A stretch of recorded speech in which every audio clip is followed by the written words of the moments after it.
arrancar la cizaña, arranquéis también con ella el trigo. Entonces, mi tema en esta mañana es poder enseñar cómo es que la paciencia de Dios es guiada por su sabiduría. ¿Okay? O sea, no es una paciencia vacía, sino que es una paciencia guiada. La paciencia guiada de Dios está guiada por un atributo que es su sabiduría, y vamos a ver la aplicación en esta mañana, cómo es que esta paciencia es guiada por esa sabiduría. ¿Okay?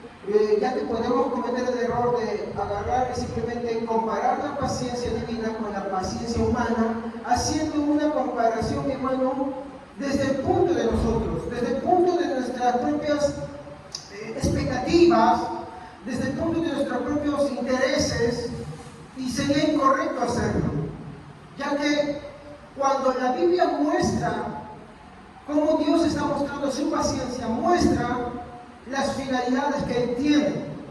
Entonces vamos a extraer en esta mañana de la palabra de Dios cómo es que la paciencia de Dios está llevada por un motivo. ¿Ok? Y vamos a partir por lo que es la sabiduría. ¿Ya? Este es un atributo que todavía no tocamos, pero podemos decir algo, ¿no? La sabiduría es un guía.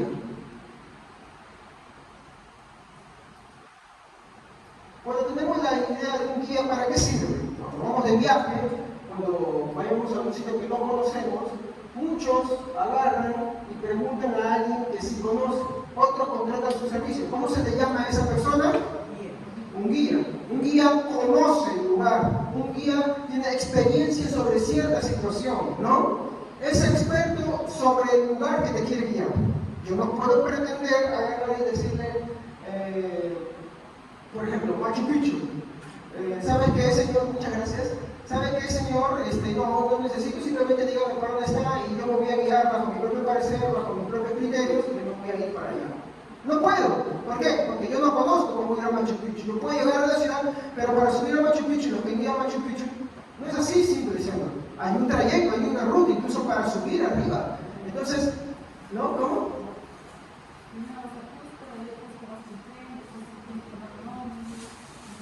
Y las subidas te van guiando por ciertos puntos, ¿no?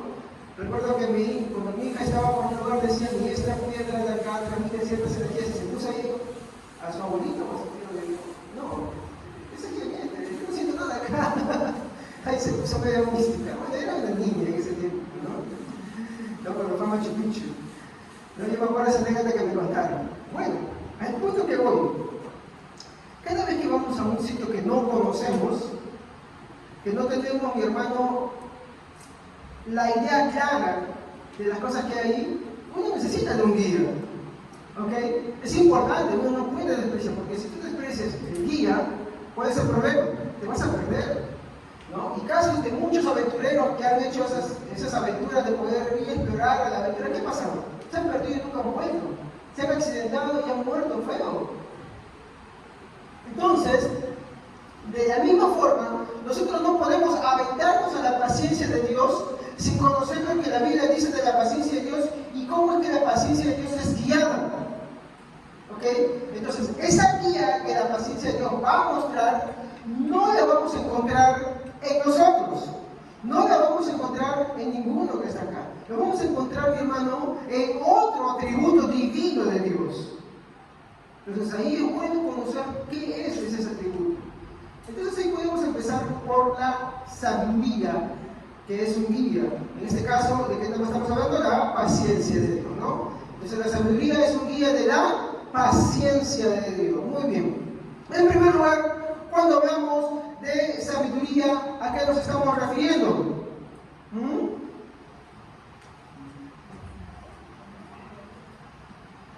La sabiduría es un conocimiento profundo, ¿ok? Es un conocimiento profundo, conoce de algo muy bien, ¿no? Pero cuando hablamos de un conocimiento profundo, no estamos hablando de solamente un conocimiento intelectual, quieren que, o tipo de información. No, mi hermano, sino que habla de un conocimiento, mi hermano, que tiene un fin. ¿Estamos? Un fin. Y cuando hablamos de un fin, hablamos de un propósito. ¿Ok? Cuando nosotros, mi hermano, vemos la sabiduría de Dios, esta sabiduría de Dios, mi hermano, va a guiar a la paciencia de Dios. Tiene conocimiento de todas las cosas, pero ese conocimiento le va a servir a la paciencia, mi hermano, para guiarla con un fin, con un objetivo. Cuando vemos nosotros acá la parábola, ¿qué nos dice? Acá hay una muestra de la paciencia de Dios. Justo conversaba con mi esposa. Cuando ella estaba explicando la parábola del trigo y la cizaña, la aplicación inmediata es un nivel horizontal, ¿sí o no? ¿Sí o no? Estamos así, ¿no? Muy bien, de tú a tú, en hermandad, que no, el mundo, no hay que ver que muchas veces no tenemos que ser cuidadosos, ¿no? En el tema de no agarrar y sacar la cizaña porque vamos a arrancar el trigo. Ya muy bien, toda esa aplicación la hermana Emily nos enseñó y está muy bien, excelente. Pero cuando hablamos de un atributo, tenemos que ver que ya la aplicación ya no va a estar en este sentido, sino como, o sea, en la aplicación primera de la parábola, disculpen mis dibujos, de la parábola del trigo y la cizaña, la aplicación está así. ¿Estamos? En el plan de los hombres. Pero cuando hablamos de un atributo, ya no. Sino está Dios y cómo es con los hombres. Aquí está la diferencia.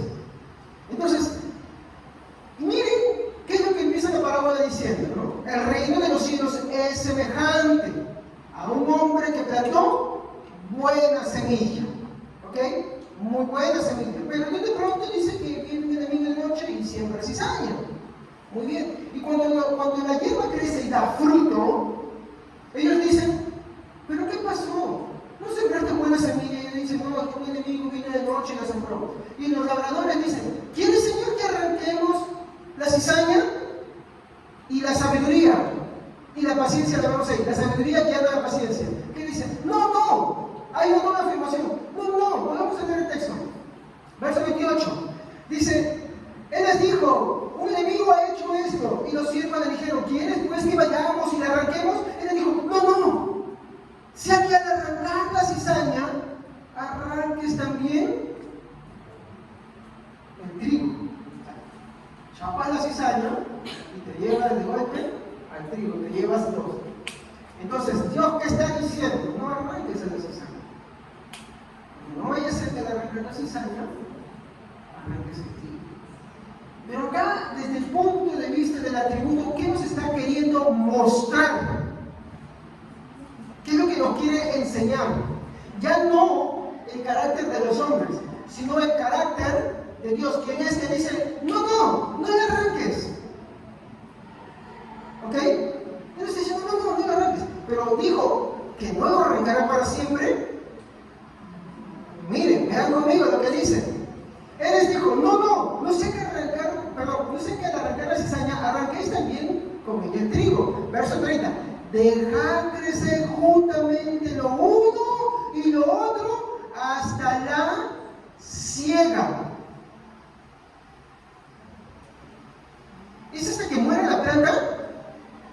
No. La siega es el momento ideal para cosechar.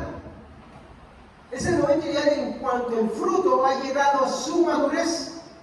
Nosotros, ¿cómo sabemos? Porque es cierto, una planta con fruto. Muy bien. Y dependiendo de las plantas, el tiempo en que maduran va a ser diferente, ¿sí o no? Incluso que las mismas plantas, algunas demoran mucho más todavía que otras. Y otras son mucho más rápidas, y siendo de la misma especie.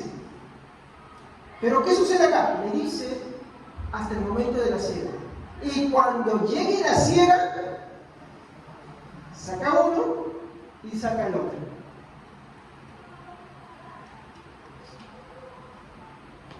Esto es lo que está queriendo expresar. ¿Cuál es el motivo de la paciencia de Dios?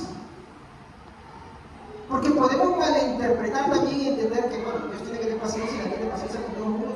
Pero la paciencia no es una paciencia hueca. Es una paciencia que está guiada por una sabiduría, un conocimiento profundo de Dios. Y este conocimiento profundo de Dios busca algo. Tiene un propósito.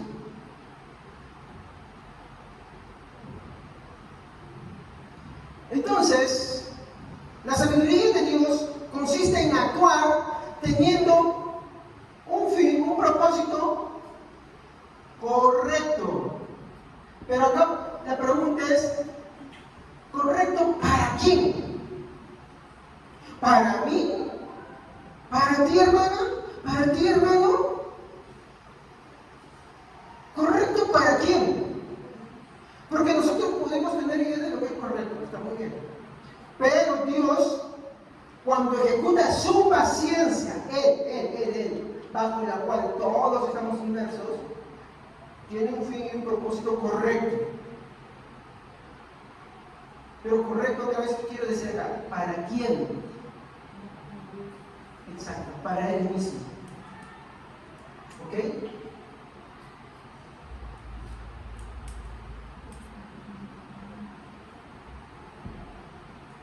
Entonces acá no podemos malinterpretar y querer poner que Dios tiene la paciencia o ejecuta su paciencia bajo los parámetros de lo que yo creo que es el fin correcto, sino bajo los parámetros que Él muestra del correcto propósito que Él tiene de Él mismo. Entonces, ¿qué tengo que hacer yo? Es alinearme. Yo tengo que desechar lo que yo pienso que es correcto para mí mismo y alinear bajo el propósito correcto que Él tiene para Él mismo. No, pero es que no importa. Eso es lo que hay que entender, que no importa. ¿Y no importa mi decisión en esa parte? No, pues no importa, hermanos. Es que no importa.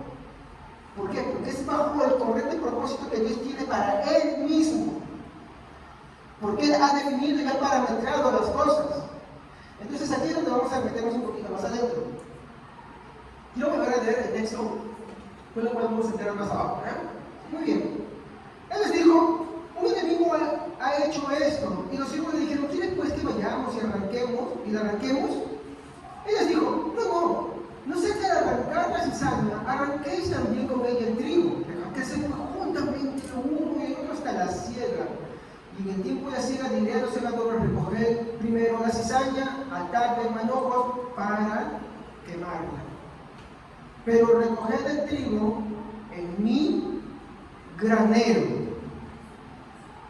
Y para entender que, mi hermano, esto tiene un trasfondo, mi hermano, que trasciende con la eternidad, nosotros vamos a ver qué es lo que dice al principio.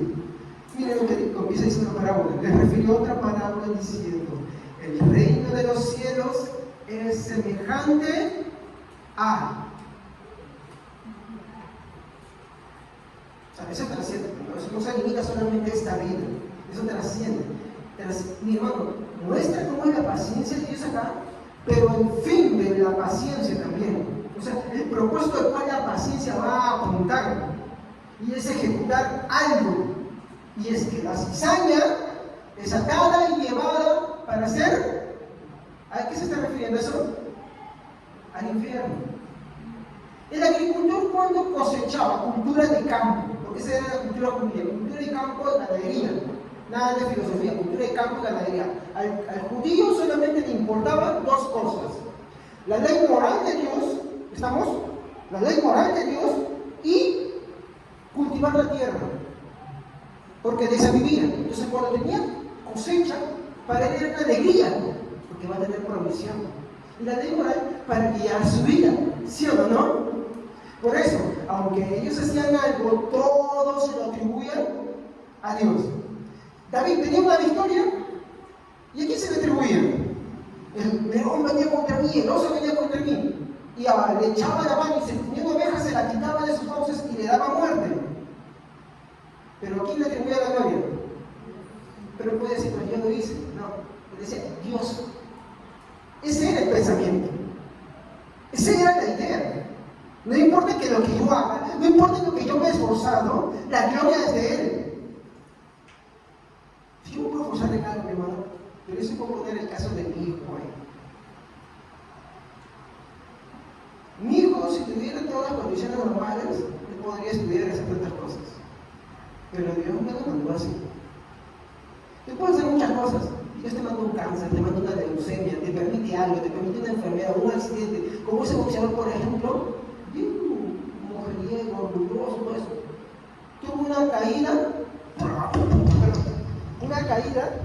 que cayó así de cabeza, ese fue otro. Le metieron un golpe acá y perdió todas sus funciones motoras, capacidad de hablar, comprensión y como un bebé no se comportaba.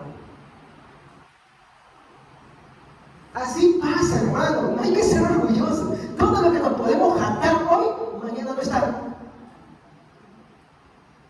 Así es, hermano. ¿De qué te sirve ganar el mundo si con eso pierdes el alma al final?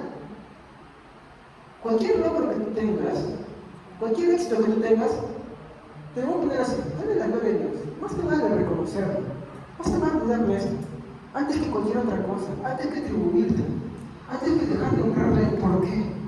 Porque Dios puede permitir que algo suceda y atache todos los planes. Estas dos chicas, por ejemplo, que estaban postulando en una universidad, salieron y vino alguien por la ruta metropolitana, se truncó. Hace poco, o hace unos años, en provincia, una chica se fue, pues no, a celebrar con sus compañeros a la playa, ¿no? Porque dijo, bueno, ya me gradué. Una semana, ya había terminado, ya había graduado, había hecho su tesis, todo. Una semana, ya faltaba para todo. Se va, disfruta con las amigas, con los amigos, jajají, jajaja, sale, había un poste ya picado. Vino un carrito que llegó el poste. Qué extraño. Viene directo a ella y la fulminó. La familia destrozada, hemos invertido, hemos hecho todo esto, una chica, sí, verdad, todo eso es verdad. Mucho futuro, muy prometedor. Y al final, ¿qué pasó? ¿Qué pasó? Ahí está la soberbia de los hombres. Y ahí está la omnipotencia de Dios con su paciencia y su sabiduría.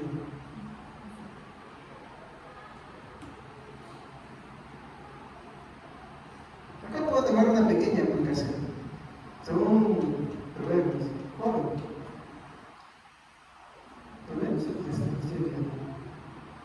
Joven, haz todo lo que quieras. Gracias de tu vida. Para frase muy hermosa. Pero ten en cuenta que de todas ellas Dios te pedirá cuentas. Y podemos extenderlo nosotros también. Podemos extenderlo. Pero hay que tener en cuenta, la soberbia del hombre consiste en no considerar que todo lo que pueda hacer, Dios se lo puede quitar en un instante. No es la única vez que se ha visto. No se ve en la Biblia, perdón, se ve muchas veces. En la vida actual también se ve. Y se ve constantemente. Por eso, antes de querer agarrar y atribuirte todo, piensa y teme a Dios. El principio de la sabiduría, ¿cuál es? Teme a Dios. Piensa que todo lo que puedas hacer, todo lo que puedas acumular, todo lo que puedas tener en un instante se te va. De hecho, Jesús también dijo, un hombre que tuvo una excelente cosecha, derrumbó sus graneros, hizo uno más grande, los extendió, juntó, y en un momento en la soberbia, ¿cuántos no hacen esto? ¿Cuántos hombres y mujeres no hacen esto? Alma, plaza, goza, ¡qué éxito! Esto, aquello, lo otro. ¿Y sabe qué le dice Dios? La realidad de Dios es que le dice necio, o sea, increíble. ¿Para quién será todo esto? Siempre igual. Esa es una pequeña explicación que yo puedo tomar en este pequeño punto. ¿Ok? Pero continuamos. Entonces, la sabiduría de Dios consiste en actuar teniendo un fin correcto de acuerdo a su mismo propósito. Entonces, el fin de Dios es su propia. ¿Cuál es? Lo he dicho.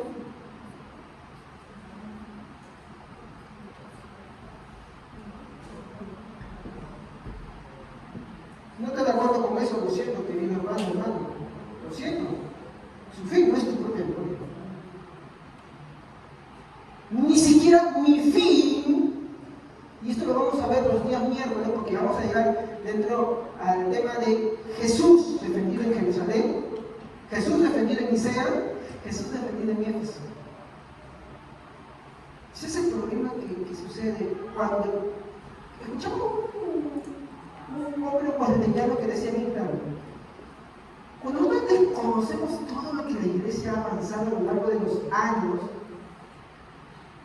y decimos, pero tú no sabes que esto es nuevo, esto es acá, lo que hacemos es botar la tina con el niño adentro.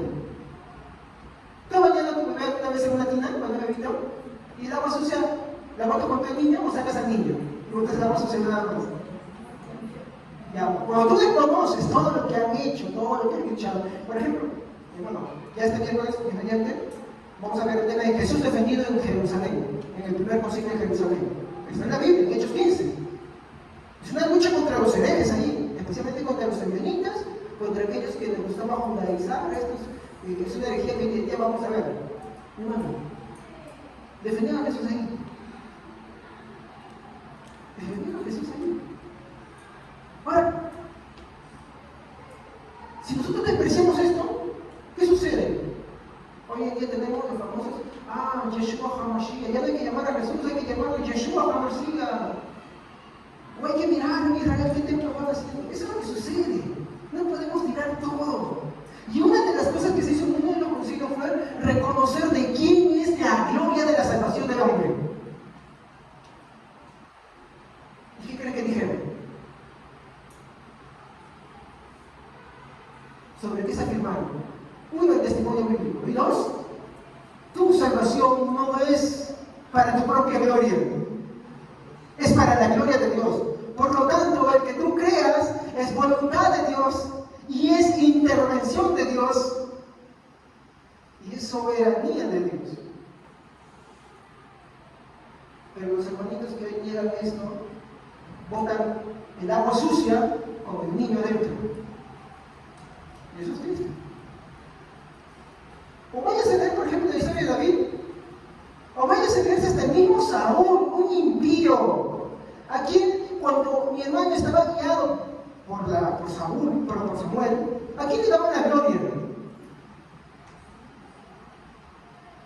En su primera victoria, ¿a quién le dio la gloria? Obvio, después se le empezó a agarrar para él, pero ¿a quién le dio en un principio la gloria? A Dios. Y cuando ellos mandaban, ¿a quién le daban la gloria? ¿A quién cree que debemos darle la gloria sobre el que creamos?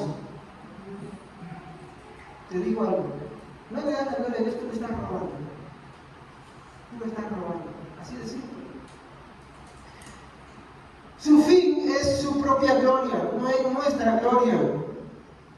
Si tú has creído, es para su propia gloria. ¿Y cómo lo pongo esto? Es muy simple, yo no he creído porque yo quise creer simplemente. Yo creí gracias a que Dios intervino en mi vida, Él me regeneró. Ese es el fin correcto.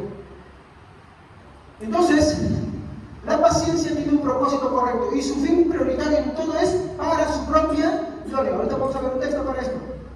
Siguiente. El fin supremo siempre es y será su propia gloria, y eso debe de ser nuestra alegría, como cuando nos alegramos por el éxito de alguien que queremos. Por ejemplo, cuando alguien se casa,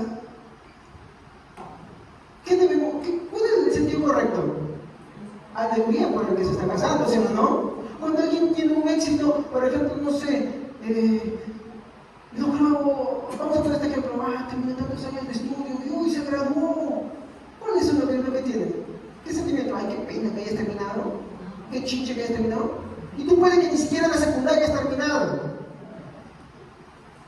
¿Y cómo te sientes? Ay, qué mal que hayas terminado.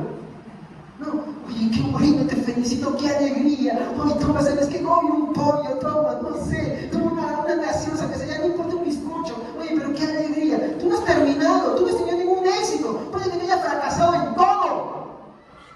Pero te gozas y te alegras a causa de esa persona, ¿sí o no? Lo mismo sucede. En fin, mi hermano, que Dios hizo conquistar nuestra incredulidad y todo, debería ser para nosotros una alegría en que Él sea homenajeado por todo eso. Vamos a empezar.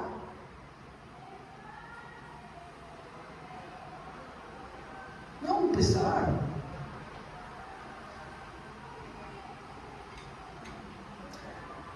Yo le contaba a mi esposa que hace unas semanas me invitaron a un debate, está por las redes. Y algo que yo veo constantemente, que hay gente muy empecinada en no entender qué es darle la gloria a Él.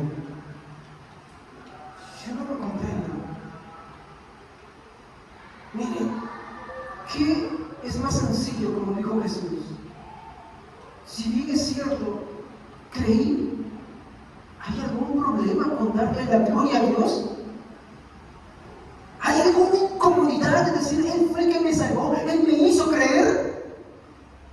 Solamente una mente corrupta y depravada puede pensar así y detenerle, pero Dios es un villano. Como decía mi esposa, una frase de Spurgeon que me encanta muy linda, cuando le pregunta una mujer indignada a él y le dice: yo no puedo entender cómo Dios puede odiar tanto a Esaú. Y él le responde: yo no puedo entender cómo un Dios así tan grande puede amar a Jacob. Y es que vemos las cosas de diferente ángulo. Ese es el problema de querer mirar todo con nuestros lentes humanos, de lo que a nosotros nos parece. Ese es el problema. Para mí se resuelve esto bien simple. No hay ningún problema en darle toda la gloria a Dios. Y si acaso me estoy equivocando, no hay ningún problema en eso. Pero si algo sí es cierto, que si lo que dice la Biblia, que Él no tolera que le robe la gloria a quien ni Él la comparta con nadie, hay un problema muy serio. El problema es que para lo que yo digo, no hay ningún inconveniente. Pero para lo que se afirma al otro lado, sí hay un gran inconveniente. Y es que Dios no comparte su gloria con nadie. Y el hecho de mi misma redención, el hecho de la fe que yo tengo, teniendo tantos versos y versículos que apoyan esto, no tengo ningún problema. Y lo voy a poner así, no porque sea cierto, porque yo no creo que sea así. No creo que haya ningún inconveniente en darle toda la honra, toda la gloria a un ser que me amó, sabiendo lo que yo era y lo que aún sigo siendo dentro de mí. No hay ningún inconveniente, no hay ningún problema. Es al contrario, reconocerle todo lo bueno.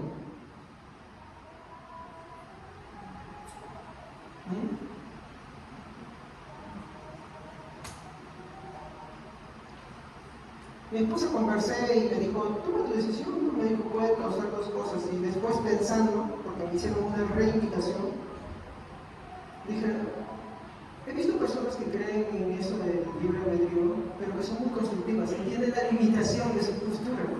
Y son personas que te dicen: sí, hermano, tienes razón, hasta yo en mi postura veo una limitación, yo no desecho esto demás. Y eso es una conversación constructiva, pero esto lo rechacé, ¿saben por qué? Mi esposa me hizo reflexionar, y otro porque lo vi infructífero en alguien que sabía que no me iba a comprender y entender. Y no iba a entender qué cosa, que no hay ningún problema en darle la gloria a Dios por todo, hermano. Así de simple. Así de simple. Entonces, algo que vamos a ver, hermano, que todo es para su propia gloria. Y si usted se está preguntando: ¿pero qué versículo me apoya para esto? No es un sinnúmero. Voy a darle uno solo. Al resto lo puede investigar en casa.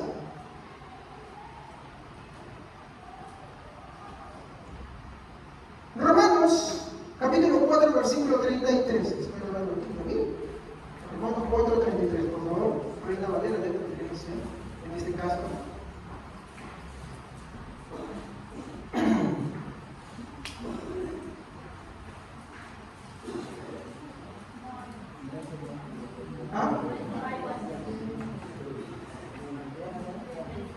No, perdón, 11:33. Lo que pasa es que no me dijo. Ahora sí. Sí. Así usted. Oh profundidad de las riquezas, de la sabiduría y de la ciencia de Dios.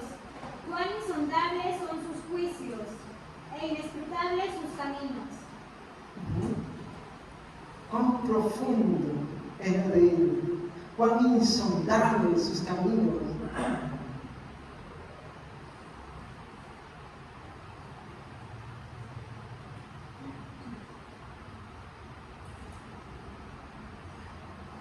Cuando nosotros vemos, mi hermano, las riquezas del Señor, sus maravillas, hermanos. ¿Llegamos a comprenderlas a simple vista? No, porque nosotros no tenemos un panorama que Él sí tiene. ¿Y sabes cuál es el panorama que Él sí tiene? Y que uno, Él lo conoce todo.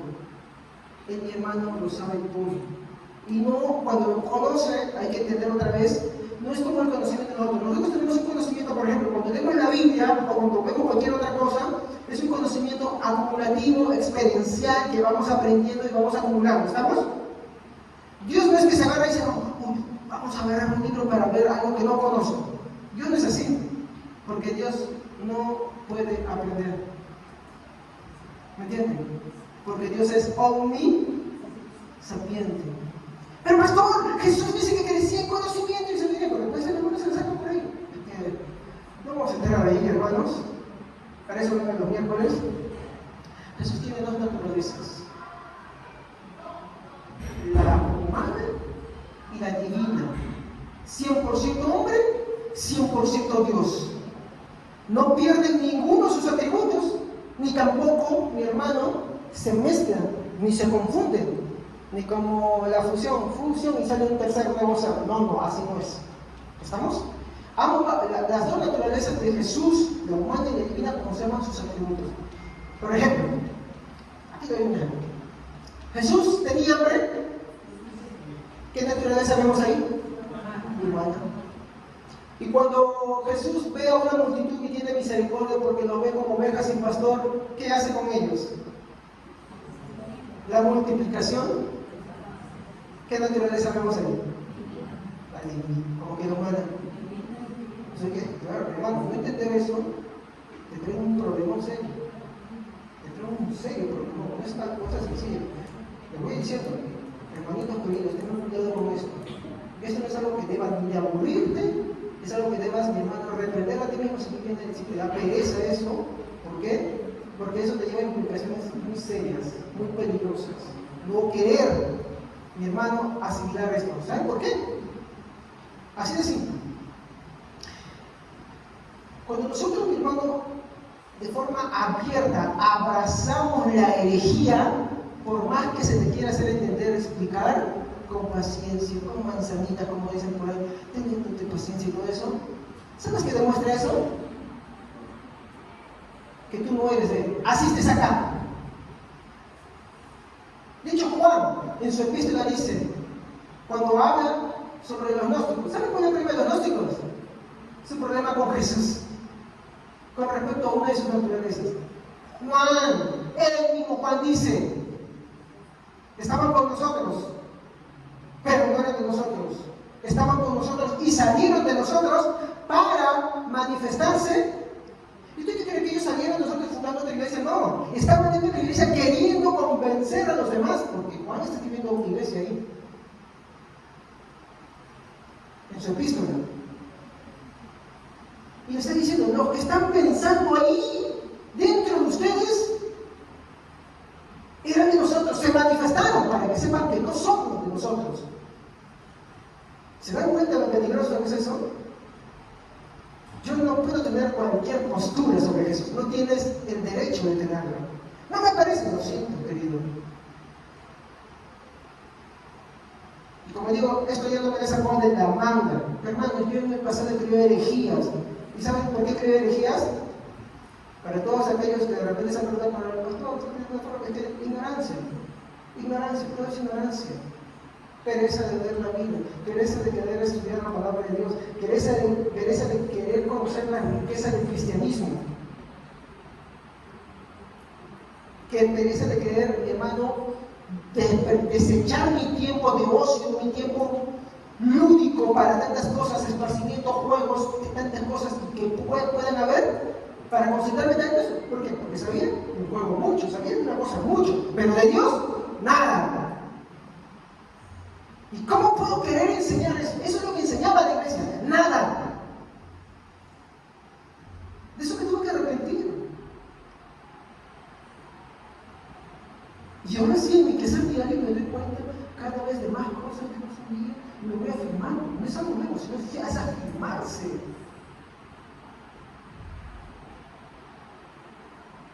No tenemos tenemos el derecho. Como me gustó esa frase, no puedes tirar la bañera con todo el niño adentro. Nadie hace eso, no sacas al niño, no botes el agua sucia, no botes el agua sucia con todo el niño. Eso hay que tener cuidado. No tenemos el derecho, más bien tiene que tener el interés. Porque si no, ¿cómo sabes que lo que está creyendo es cierto, verdadero?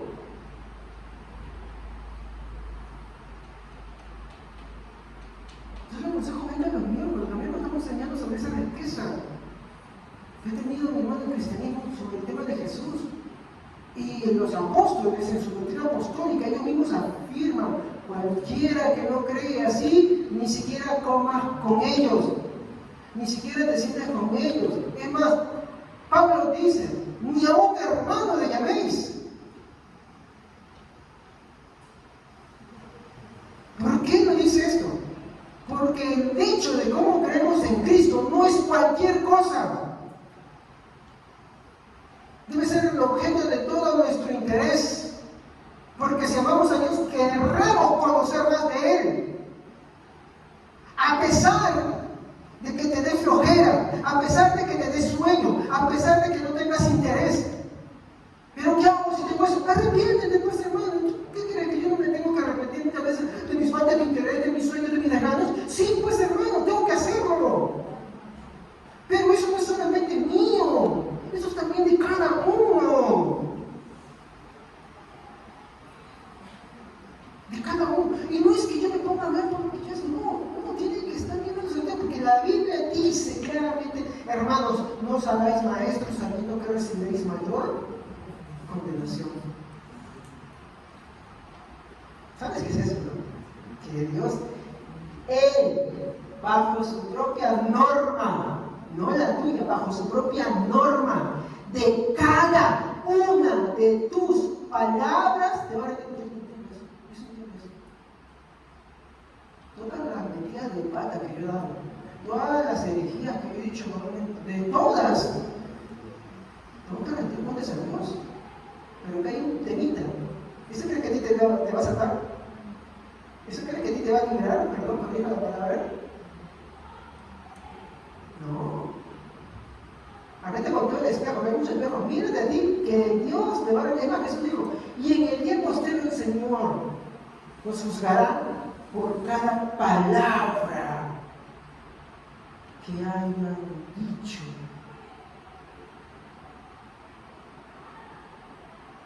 Eso hay que tenerlo en cuenta, muy en serio. Entonces, yo tengo mucho cuidado con esto. No puedo pretender sumarme, arrojarme la gloria para mí. Tengo que saber reconocer a quién la gloria y por qué. El por qué de esa naturaleza de la gloria. Y cómo es el Jesús al que yo tengo que darle esa gloria. ¿Saben cuál es el problema? Estar orgullosos de la ignorancia. Estar orgullosos de la pereza. Eso es muy malo. Ser perezoso para el quehacer teológico que cada cristiano debe de tener, eso es pecado. No, pero, pastor, el ladrón al lado de la cruz de Cristo. Él no tuvo ningún pensamiento. ¿Cómo que no? ¿Cómo que no? A ver, ¿qué le dijo Jesús? Pero el ladrón que estaba al costado de Jesús antes de morir. Este hombre ninguna cosa mala ha hecho. Y eso es bueno y solamente Él. ¿Qué es eso? Teología. Jesús es sin pecado. ¿Qué más le dijo?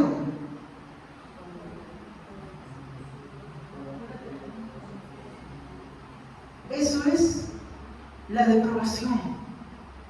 Acuérdate de mí cuando vengas en tu reino. La necesidad, la pobreza de espíritu. Yo no puedo ir a ti. Acuérdate, Señor. La dependencia. Esto es lo que la Biblia dice de ser niños. En cuanto a vuestra malicia. No en cuanto a los demás. Porque Jesús también habla fuerte sobre los niños, ¿sabes? Jesús también da textos bien fuertes sobre los niños. Llamando la atención sobre ellos. Si Jesús no se refiere a un niño de eso, se refiere a la condición de dependencia. ¿Saben dónde debe ser ese reflejo? Cuando Pedro le dice, Señor, no nunca iré. Tú solo tienes palabras de vida eterna. Es lo mismo que el ladrón que está ahí. Eso me ilumina el Espíritu Santo. Le dice, Señor, acuérdate de mí cuando vengas en tu reino. Y la confirmación de Jesús, es cierto, te digo que hoy estarás conmigo en el paraíso. ¿Cómo que no sabía de teología? ¿Cómo que no? ¿Cómo que no? Más el ladrón en la cruz se sabía la pureza del Evangelio. Más bien, el incrédulo estaba ahí al costado y abajo. Si tú eres Dios, sálvanos de ti mismo y sálvanos de nosotros. Con derecho a exigir algo, con derecho a apropiarse de algo. ¿Se dan cuenta? Siempre es la condición. Así que no es cualquier cosa, hermanos.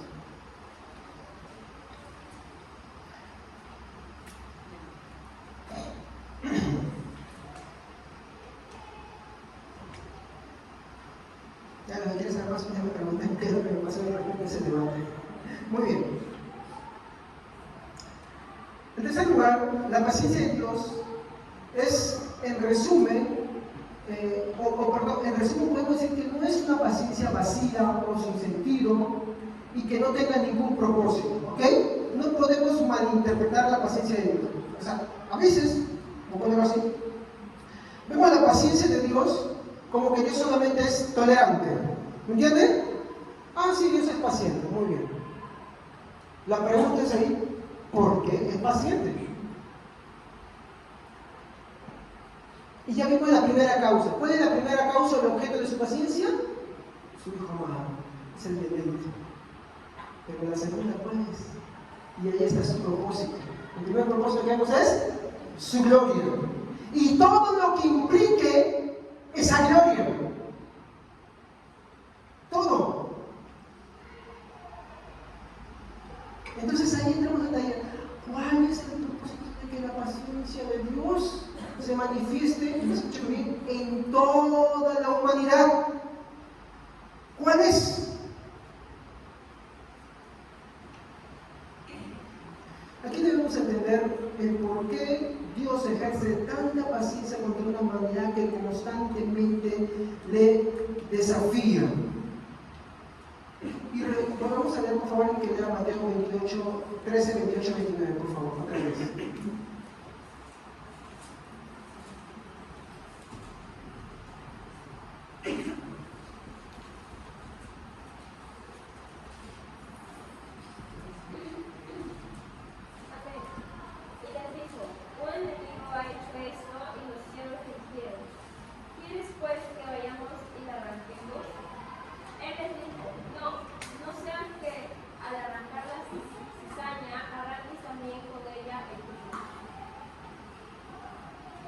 ¿Qué ustedes están viendo ahí? Ahí está un propósito.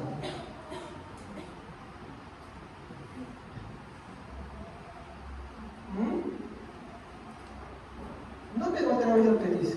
¿Quieres que arranquemos la cizaña? No la arranques. ¿Qué es eso? Es la paciencia. Pero ¿por qué la paciencia también te lo está diciendo ahí? No sea que al arrancar el uno, arranques el otro. No es una paciencia vacía. O sin propósito. ¿Cuál era el propósito? Vamos a meternos en la parábola. El propósito del dueño del campo al decirle no saquen todavía la cizaña. ¿Cuál era el propósito? El trigo, muy bien. ¿Pero qué tenía que suceder con el trigo? El trigo dice que estaba dando fruto. ¿Pero qué tenía que suceder con el trigo? Que madure. Y en el tiempo de su madurez, ahora sí, hay que sacar el trigo y la cizaña. Se dan cuenta que la paciencia a que da lugar a su justicia. La cizaña no produce fruto, el trigo sí produce fruto. Entonces, la paciencia, ¿dónde está residiendo? Acá. Vamos a ver un caso acá. Este sería mi segundo punto. Este está mal. La paciencia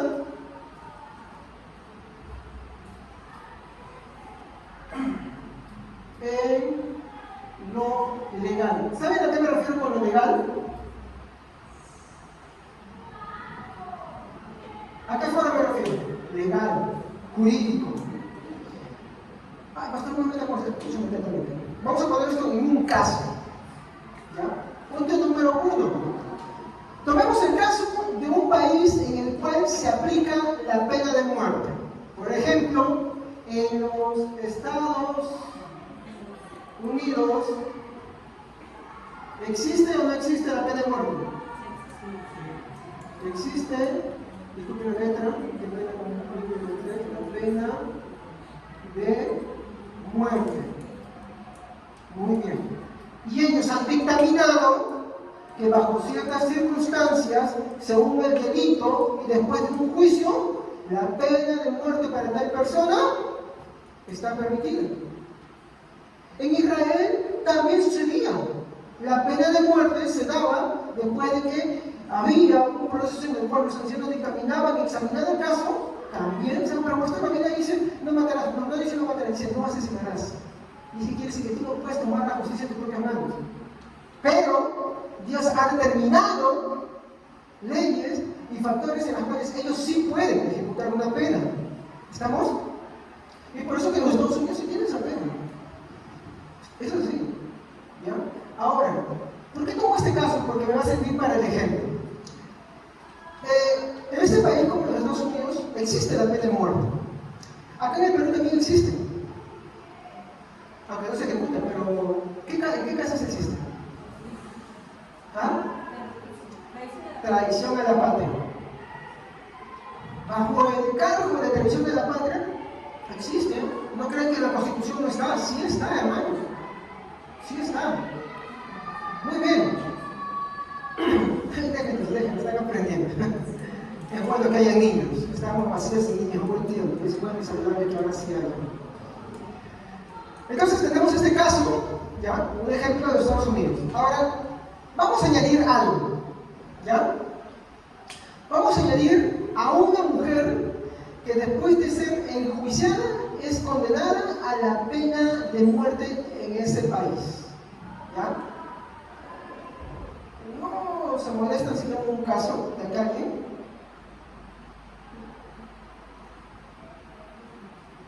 Voluntario. La hermana Genoveva voluntaria. Ya no es nadie. La señora Genoveva, porque no es cristiana, ¿ya? Es el ejemplo. La señora Genoveva, Geno, ha sido condenada a muerte. El delito, no sé, asesinó a alguien, no sé, hizo magnicidio, mató al presidente, qué sé yo, eso es común, ¿ya? Pero ha sido condenada a pena de muerte y la van a ejecutar en 3 meses. La pena más conocida es ahí, inyección letal, ¿sí o no? Muy bien. Entonces, ya, muy bien, la señora Genoveva va a ser condenada a muerte en 3 meses. Ella tiene 35 años. 35 años de edad. Es un ejemplo. Tercer punto. Miren, ya tenemos, es un país condenado, es un país que existe la pena de muerte. Segundo caso, tenemos a la señora Genoveva condenada a muerte de 3 meses por inyección letal. Ella tiene 35 años. Ese es el veredicto. Muy bien. Entonces, en tercer lugar, descubre que la señora Genoveva está gestando y tiene 2 meses. ¿Cuánto le falta para que dé a luz? En 7 meses,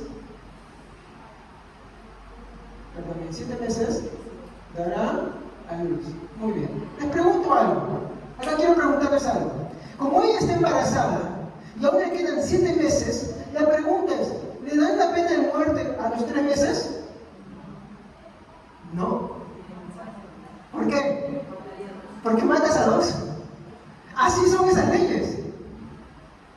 Entonces, cuando se dan cuenta, hacen un proceso. Hacen un proceso.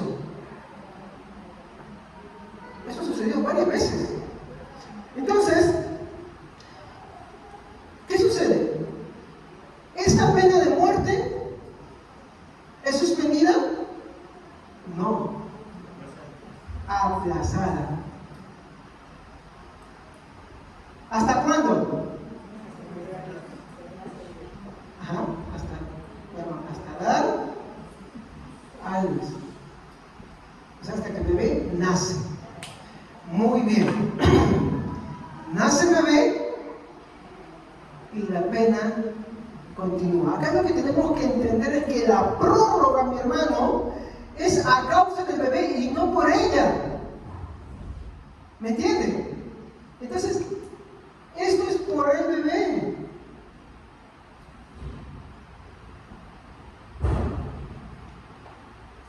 A causa de ese bebé, ella recibe 7 meses. ¿Cómo se llama eso? Paciencia en lo legal. ¿Me dejo entender?